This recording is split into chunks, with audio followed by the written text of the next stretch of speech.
Hey guys, welcome back to my channel. It's your girl, the Brooke Ashley, and today we are here to discuss The Real Housewives of Salt Lake City, Season 1, Episode 16, better known as the final part of this reunion. Not going to hold you. Part 3 to me was just all right. Honestly, part 2 of this reunion was the showstopper, all right? Because last week I got every single piece of my life with Mary's craziness. So without further ado, let's just jump right on into it because as always, we don't have a minute to spare. So we start back right where we left off, and that was Miss Lisa crying and carrying on and trying to have a moment. She comes back on stage, and of course she's all, I'm fine, everything's good, I'm fine, I'm back, let's go. Andy's like, great. So let's bring the husbands right on out. So we have Sharrieff there in person, we have Lisa's husband John there, and we have Whitney's husband in person. You all know that Heather is single as a dollar bill, so nobody's behind her. Meredith's husband Seth is there via Skype, and he is in Canton, Ohio, doing some business like he's always doing. And then we see Mary's husband slash granddaddy there behind her via Skype as well. And he's not there in person because he didn't want to catch the COVID. So Andy reads off a question from one of the viewers about how Lisa threw John's Rolex out the window a few years ago. And Andy's like, was this recent? Like, how did that happen? Like, why did you do it? And so, of course, Lisa and John are laughing nervously. And Lisa tells a story about how she was upset because she had picked him up from the airport and he forgot her birthday. So she was really pissed and decided to throw his Rolex out the window in front of a Taco Bell. And I guess she threw it out in the snow and was like, you know what, you can go find it. So Andy goes on to ask if John is wearing this Rolex that was thrown out by Lisa, if that's one that he's wearing right now at the reunion, and he holds it up. He's like, yep, I'm wearing it. Like, this is it right here. It's indestructible. So they all share a laugh. Then we see Andy turn his attention on over to Jen and Sharrieff. And Andy reads another viewer question regarding Sharrieff putting his football over family. And Sharrieff gives a very rehearsed and another pep talk. And I'm going to be really honest with you guys. I'm finding Coach Shaw to be very disingenuous. I mean, there's nothing that you could give me a pep talk on when your family life is in shambles, okay? You're never home to be with your wife. Your wife's out here acting like she lost the last piece of her mind. So it's like there's really nothing that you could school me on because stuff on your end really isn't together. So then the whole topic of Sharrieff not being there for her father's funeral also gets brought up in the mix. And Sharrieff explains that he was there for the wake and he was there every other day since then and that he is always with his family.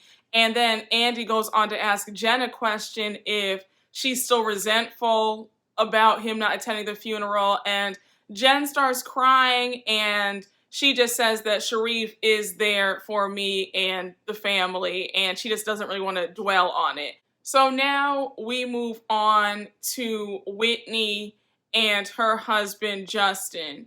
And so Andy brings up the fact that Justin is an ex-Mormon, and Justin explains that he received a letter from the Mormon church saying, you don't have to come back here ever again. And while Justin was talking about being excommunicated from the Mormon church, he's getting really emotional. Like, you could tell he was trying not to get teary-eyed, but you could just kind of see like the tears welling up talking about being kicked out of the church. And then you see Heather crying. And so Andy's just really fascinated by the whole thing. Justin makes a joke like, I wish I could get my tithes back, all these years of tithing, but, they want to kick me out the church and not give me my money back. And so they all start laughing. So no, Andy goes on to ask like a general question about, is divorce in the Mormon church in 2021 still a big deal? So now Lisa interjects to answer the question, and she's all, no, divorce in the Mormon church isn't really that big of a deal because John was married before he got with me, and even John's father was divorced, and like half of my family is divorced, and we're all still Mormons. I love impersonating Lisa. She's just so interesting, but I digress. So now John speaks up and says, yeah, I was divorced before, and so was my dad. A lot of my family is divorced as well, and it's not a big deal. Like, they're still in the church, and everything is just fine. So while Lisa and John are just sharing their perspectives, Heather is getting pissed off by the second. She's shaking her head, interrupting, saying, no, no, no, I disagree.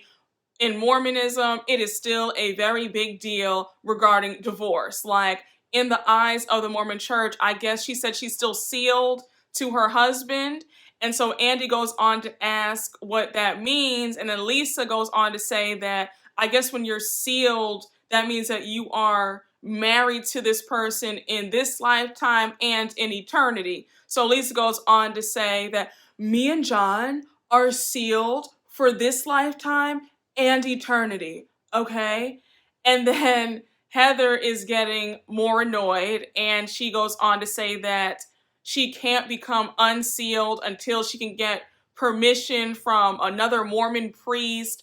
And so Lisa's like, girl, you can get unsealed. And Heather's like, girl, it's a whole process. And so they're kind of just, of course, going at it just a little bit. So now Andy focuses his attention on Mr. Robert Cosby.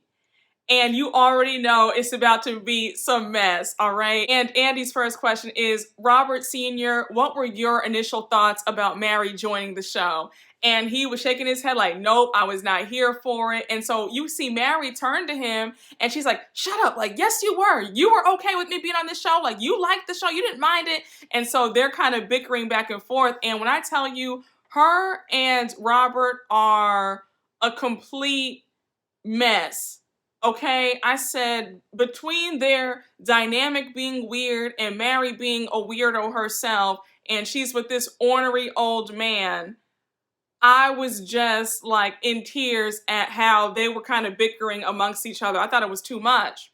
So then Andy goes on to ask Robert how he felt regarding the rumors surrounding him and Mary's marriage and the comments that have been made all throughout the media and even on the cast about their marriage. So Robert goes off, okay? And he's all, them grandfather comments really pissed me off. I ain't nobody's grandfather. And furthermore, I was only 22 when I married Rosemary Cosby anyway. So I wasn't nobody's father and I wasn't nobody's grandfather then. So, those comments really pissed me off. I was just kind of like, bro, you married this old woman who had 6 kids for the money, and then you went and married her granddaughter.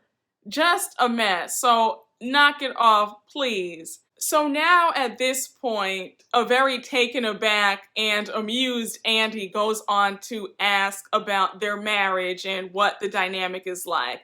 And so Robert Sr. says that Mary is a great wife, a great mother, and yes, they've had their ups and downs because what marriage hasn't, especially after 22 years of marriage? And I was kind of like, there's ups and downs, and then there are just downs because this woman married you for your money and the fact that you were her step grandfather. But, what do I know? I'm just a person with some common sense and somebody who would never want to touch a man who was my step grandfather. But again, I digress. So he goes on to say that Mary is his equal and his partner, and he loves her very much. So then Mary starts sobbing and says, "Nobody knows me better." And then Andy goes on to ask Rob, how did he feel seeing the whole fight transpire between Mary and Jen? And you could tell that Jen's looking kind of silly and Sharrieff's looking kind of embarrassed as well because he knows that his wife showed her entire behind. So Robert says that, of course, it's hard seeing your wife be ganged up on or being ridiculed, and it really got him upset, especially that grandfather effort comment as well. But then he goes on to say that Mary is a tough little sister who can hold her own. And I will give Mary that. Mary can definitely read for filth because the way she was reading these ladies in parts 1 and 2 of this reunion, she can definitely hold her own, as crazy as she might be. So now Sharrieff interjects and says that the comments that Jen made regarding Mary and her marriage to Robert were absolutely unacceptable, and he was really upset when he saw the episode play back of Jen making those really nasty comments. And so then Sharrieff turns to Robert and says, "My brother, I just want to come to you man to man, just let you know that what my wife did was absolutely unacceptable, and please forgive me, like, on behalf of my wife." And Robert's like, "You got it, no problem." So now Andy goes on to focus on Whitney and the status of her relationship with her father. And we all know that Whitney's father has been struggling with addiction for a decade now, and a part of her storyline was her trying to get him clean and in a sober living facility. So Whitney lets us know that she has not heard from her father in months. Like, he does not pick up his phone, he doesn't text her back, like, she doesn't know where he is. She just does not know what he's up to, and she is just really emotional. Like, she's just scared that he might have gotten back on drugs again. Like, she's just nervous, and she's also angry because it's like, I thought that we were on a good path to healing and restoration, and now he is MIA. Like, this hurts. So she just says that she reaches out to her dad like almost every day, just letting him know that she loves him and to give her a call, and she is just kind of losing hope, but she's prayerful and hopeful that she'll hear from him. Then Andy tries to lighten the mood and mentions about a lot of us viewers having questions about her dad's hair. Like, is that a piece or is that his hair? And so Whitney's like, no, that's actually like my dad's hair. Like, he's happy about his hairstyle. And then Andy goes on to ask if he does her hair. And she's like, no, but he does cut it from time to time. Or he did cut it because now he's nowhere to be found. So now Andy goes on to ask Meredith and Seth a few questions because we all know that their marriage was on the rocks, and that was Meredith's main storyline. So Meredith starts off by saying that their marriage is in a great place now, but the way she's saying it, it's sort of like, is she being sarcastic? Is she trying to be coy? Like, what's really going on? Because she wasn't saying it in a very convincing manner. So Andy's like, okay, you're saying it's great, but your body language and the tone of your voice is suggesting something different. So Meredith is very snarky and is like, well, why would I want to share about my marriage in front of this group, like, after what they've done? So then Meredith does go on to say that their marriage was in a really tumultuous place, and it's been very tumultuous for some time, and how they were on the brink of divorce.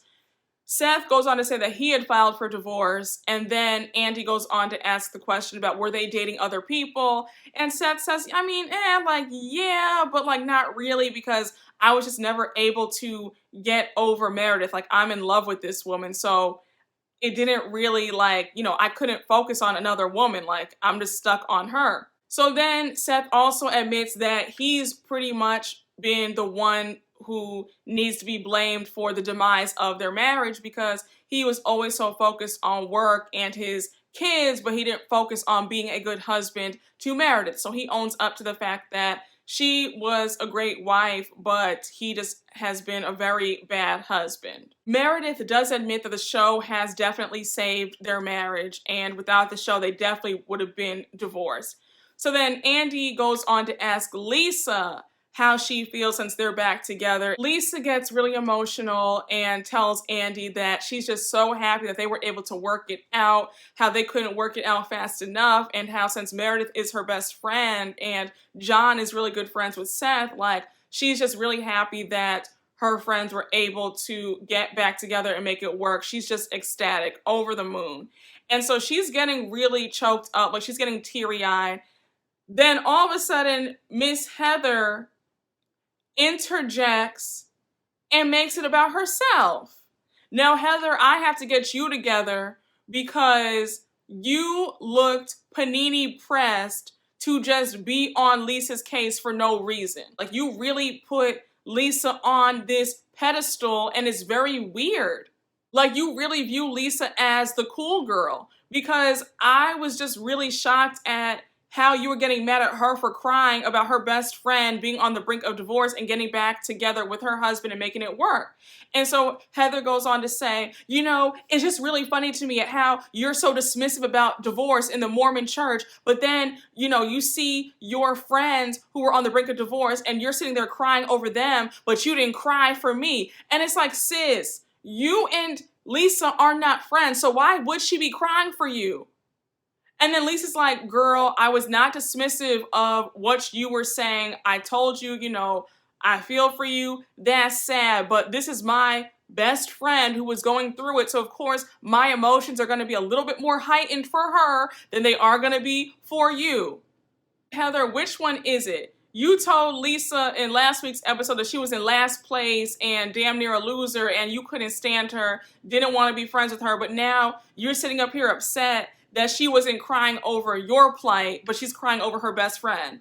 Like, you really need to get it together. Season 2, I don't want to see all of this crying and moaning and groaning about what Lisa's doing, what Lisa's saying. You need to get over it. And you look really crazy making this section about you when it was about Meredith and Seth. Even Meredith and Seth were kind of like, okay, girl, like, I thought Andy was talking about us. Like, you had your moment. Like, you also gave me that you were really determined to be the star of this reunion, and you should have just shut up at this point. Heather, I like you. I think you're cool. But let me just say, girl, the tides can always turn. You can go from being the fan favorite to being hated real quick. The same way you can go from being the quote-unquote star and MVP to being hated. So I said, you need to calm it down because you were doing too much. So now Andy turns his attention to Miss Jen. They asked Jen why she was going around spreading rumors and gossip about Meredith and Seth's marriage. So Jen starts double talking and she's stammering and stuttering, talking about how everybody was talking. It wasn't just her. So Heather and Whitney are like, yeah, you know, we were saying a few things, you know, nothing too crazy, but they admit that they should have just talked to Meredith herself or just kept their mouths closed and not said anything. So then Jen gives an apology to Meredith and Seth, and Meredith and Seth were not here for it. Seth's face looked tight, like, girl, like, why is she speaking to us? Like, he just really was not feeling Jen at all. Like, I thought his facial expressions were very telling when she was apologizing. Then Jen says, well, since I'm apologizing to y'all, I might as well apologize to everybody. So then she apologizes to Robert Sr., Mary's husband, and says, Robert, I'm really sorry for making that disgusting comment. There was no excuse for me saying that. Please accept my apology. And I have to say, Robert was a true gentleman because he said, it's no problem. I accept your apology. Thank you very much. So now the husbands are dismissed and Andy goes on to bring up their Las Vegas trip that was a complete bust because of Jen's meltdowns. Andy goes on to ask Jen why she was so upset at Whitney. And Andy also brings up the fact that Whitney did apologize to her in the hot tub. And he's like, do you have a problem with forgiving people? Because a constant theme of yours all season has been you'll accept people's apologies, and then it seems like you didn't really accept it and you're still mad about it. So she's like, no, I don't have a problem with forgiving people. It's just that Whitney told me that Lisa and Meredith aren't my friends. And so everybody's kind of like, wait, what? Like, girl, what are you talking about? So now Meredith says, can I say something? And she says, Jen, it's just me and you. And she says, Jen, if I treated you the way you treated me, would you call that a loyal friend? And she's like, answer the question. So Jen's like, no. I said the way Jen really is afraid of Meredith says everything that you need to know. So I said the power dynamics in this group are very interesting to watch. So now Andy goes on to ask Meredith about, was she trying to make Lisa pick a side in being friends with her and Jen? And Meredith is like, I wasn't trying to make her pick sides per se, and I'm not angry at Lisa being friends with Jen. I'm just confused by it. She had so much smoke for Jen and declared that she did not want to be friends with Jen anymore in Vegas. So then to see her do this 180 flip, it's just very confusing to me. And Lisa's just sitting there looking stupid. So then Heather goes on to say, Jen is a lovely person when she's great, but she has a very nasty side to her. And honestly, I'm just tired of having to eat shit in this friendship. So now Heather and Jen start going back and forth, and Heather is like, girl, you were saying some really crazy, awful things about me during filming and after filming, like before the season aired, and you were telling folks that I shop at Dress Barn, calling me a manatee, just calling me everything but a child of God. And so Jen is trying to deny it and act like she doesn't remember saying that. You claim to be so big and bad, and you claim to be able to own up to what you do. If me and somebody are arguing and fighting and I'm talking about them like a dog and then they confront me about it after we've made up, I'm owning up to it. Yup, when I was mad at you, I sure was calling you everything but a child of God. But girl, you were probably calling me everything but a child of God too, so we're even. Listen, people get into arguments, people fall out, and when you fall out, you would be a liar to say that you weren't saying some crazy things about them. It's human nature, it's understandable, but what I have a problem with is how Jen likes to talk crazy, and then when she is confronted about it, instead of owning up to it, she wants to lie and feign ignorance and pretend like she doesn't remember what she was saying. They bring up the whole thing with Jen raising her hand saying that she doesn't trust Heather at the hypnotist house when they were in Vegas, and so Jen is just making up all sorts of excuses about why she raised her hands. Her and Heather are still going at it. So then Andy is trying to be funny, and he goes on to ask what Mary's opinion about this whole thing is. And Mary was sleeping. And so Mary's like, wakes up and is like, huh? Like, what? And so Andy's like, Mary, were you sleeping? And she's like, no, I wasn't. And he was like, it's okay. Like, you wouldn't be the first housewife to ever sleep at a reunion. Like, I get it. These days are really long and the fighting gets tiring. So then Mary ends up repeating the question back. She's like, yep, see, I heard you. And then she's like, whew, like, good, like I passed the test. But it was so funny because Mary still didn't answer the question. So then Jen decides to do what she's been doing best, and that is bring out her sob story about all her life she's had to fight because she grew up as a woman of color in all-white Utah, and that's why she's the way that she is. Then Jen goes on to say that the word aggressive being used on a person of color is harmful and it's deadly. And then she continues to go on to call herself a colored person. I was just kind of like, girl, nobody uses that term colored anymore.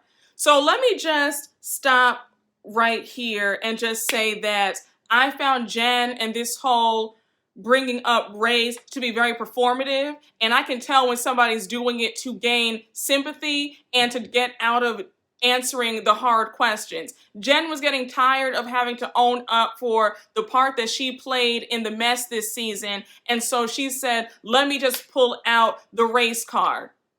Okay? Listen to me.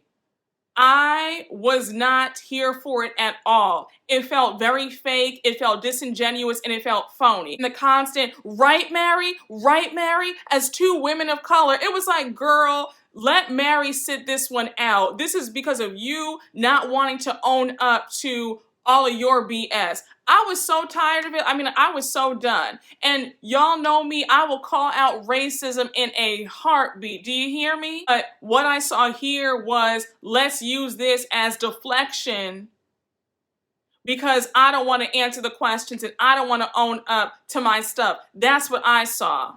So Meredith and Heather are like, girl, this has nothing to do with race. Like, you were acting aggressive. When you tell somebody you're gonna, hit them upside their head, that's aggressive. So then Meredith is like, look, nobody is unaware of us having white privilege. Like, we know it, okay? Like, we are fully aware of it, girl. Like, we're not denying it. Heather says, I've been trying to gain more knowledge. I've been trying to get better as well and just educate myself more because I'm so aware of white woman privilege. Like, I'm beyond aware, but I'm doing better. And then she goes on again to say, like, girl, when I was calling you aggressive, like, that wasn't me trying to be a white woman and be a Karen. That was me literally saying, like, you're being aggressive because you're screaming in people's faces, you're cursing at them. Like, that's aggressive. So Jen, like I said, was having her little emotional meltdown with Sharrieff, and he's consoling her. I know Sharrieff gets tired of her foolishness. I know Sharrieff is like, why can't you ever just be normal? Like, why do you always have to do the absolute most for no damn reason? Then Jen comes back to the stage and she's like, people have to listen so that they can learn. And they're all in agreement like, yup, we all got to do better. Like I said, she pulled that stunt because she was getting tired of being questioned over her piss poor actions and her behavior. And she felt like that was the easiest way to get everybody off her back. I wasn't buying it. I was not moved at all. I found it to be a spectacle. And I had secondhand embarrassment because it's like, now you're sitting up here watering it down for when we do deal with racism on these shows. I thought it was really interesting that when Jen was having her meltdown in the dressing room, when Whitney called up her husband, was like, hey, like, the racism allegations just popped up. And that's very telling because I'm very well aware that before the season aired, Jen was throwing out shots saying that they were all racist. So I think that Whitney saying that to her husband was kind of like, yup, like, we called it. Like, we called that she was going to pull this move and say that we're all racist. So, if it does come out that they're racist, then they will be dragged and I will be on their behinds. But them calling Jen aggressive for awful behavior that clearly was aggressive is not racist. Now, if it was Jen and Meredith screaming in people's faces and they just said that Jen was aggressive and not Meredith, then we have a case to say, oh, it's definitely some racism because why does Meredith get a pass? But Meredith has been disengaging all season and we never heard her raise her voice an octave. So at the end of the day, Jen, you just don't really have a leg to stand on.